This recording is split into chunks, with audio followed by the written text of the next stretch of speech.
In a moment that would ripple through Washington and permanently alter the trajectory of a high-stakes congressional investigation, a single question asked by Congressman Frank Mrvan during a routine oversight hearing detonated what many are now calling one of the most stunning credibility collapses ever witnessed on live television, as FBI Director Kash Patel's repeated insistence that he was 100% certain about the fate of critical investigative data unraveled in real time before millions of viewers.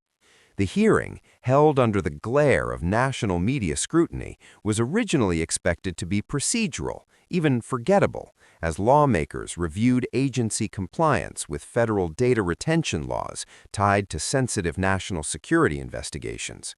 But at precisely the moment Mrvan leaned into his microphone and calmly asked, "Director Patel, where did the data go?" the room shifted. Patel, confident and composed, answered without hesitation. He assured the committee that the data in question, internal FBI communications and digital records connected to a high-profile investigation, had been lawfully archived, securely stored, and remained fully accessible. He repeated the claim twice, emphasizing that he was 100% certain no data had been deleted, lost, or altered. For just over a minute, the assertion held. Then, exactly 62 seconds later, the certainty collapsed. What followed was not a dramatic outburst or shouting match, but something far more devastating: the slow, visible exposure of a falsehood through documentation, timestamps, and Patel's own prior testimony. Mrvan, a former steelworker known for his methodical demeanor rather than theatrics, did not raise his voice or accuse Patel directly.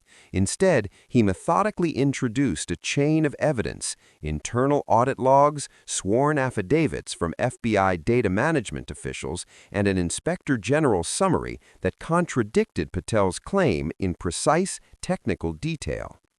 According to the documents, the data Patel said was securely archived had in fact been purged from active servers, removed from backup systems, and rendered unrecoverable during a system optimization process approved weeks earlier.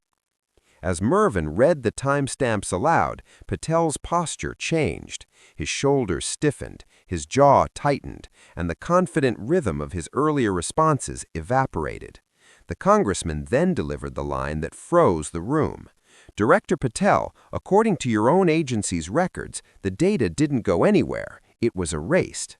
Cameras zoomed in as Patel attempted to respond, initially repeating his earlier claim, then pivoting to procedural language about automated retention cycles and legacy systems. But the damage was already done. Mrvan continued, pointing out that Patel had personally certified in writing, under penalty of perjury, that the data remained intact at the time of the purge. The contradiction was no longer abstract, it was mathematical, time-stamped, and documented. For viewers at home, the significance became clear in stages. This was not merely about missing files. The erased data was tied to oversight of federal surveillance practices, interagency intelligence sharing, and internal accountability reviews. Losing it, intentionally or otherwise, meant oversight had been obstructed. As the exchange continued, Patel's answers grew narrower, more defensive, and increasingly technical, a classic shift experts recognize as an attempt to retreat into complexity when clarity becomes dangerous. Mrvan, however, anticipated this move. He asked a final, devastating question. "Director Patel, when you told this committee you were 100% certain the data still existed, were you aware of the purge authorization issued 3 days earlier?" The pause that followed felt interminable. Patel looked down, shuffled papers that no longer mattered, and finally conceded that he had been informed of system changes, though he stopped short of admitting knowledge of the deletion itself. That distinction collapsed instantly when Mrvan introduced a final exhibit, an internal email bearing Patel's name on the recipient line, sent before the hearing, explicitly referencing the deletion protocol. At that moment, the hearing crossed an invisible threshold. This was no longer a policy disagreement or memory lapse. It was a demonstrable false statement made under oath. Legal analysts watching live immediately began using the word perjury not as speculation, but as a technical assessment. The chair attempted to regain control, reminding witnesses of decorum, but the gravity of what had occurred could not be undone. Within minutes, social media erupted.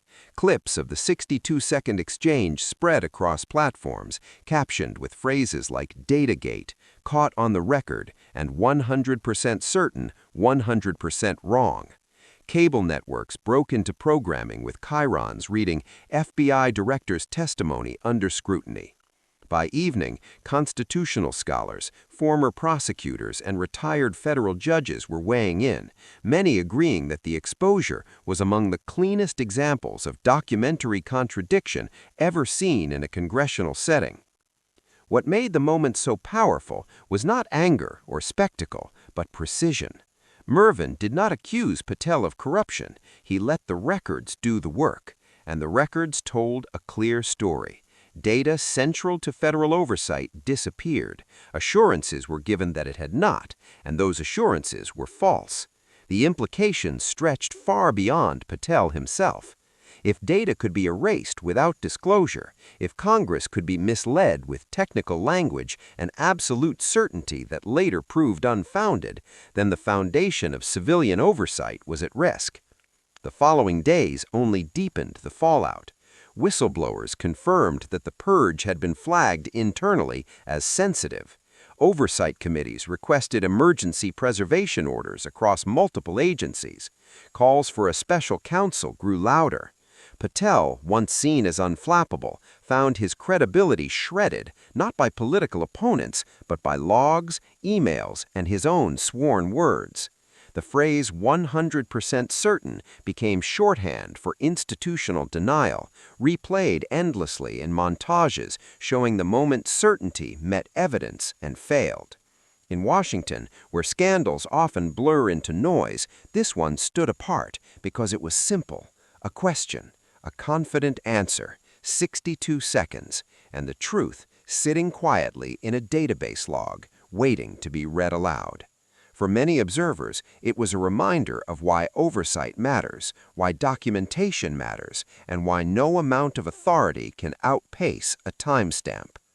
As the hearing adjourned, one staffer was overheard saying he didn't lose his temper, he lost the facts. And in the end, that was enough.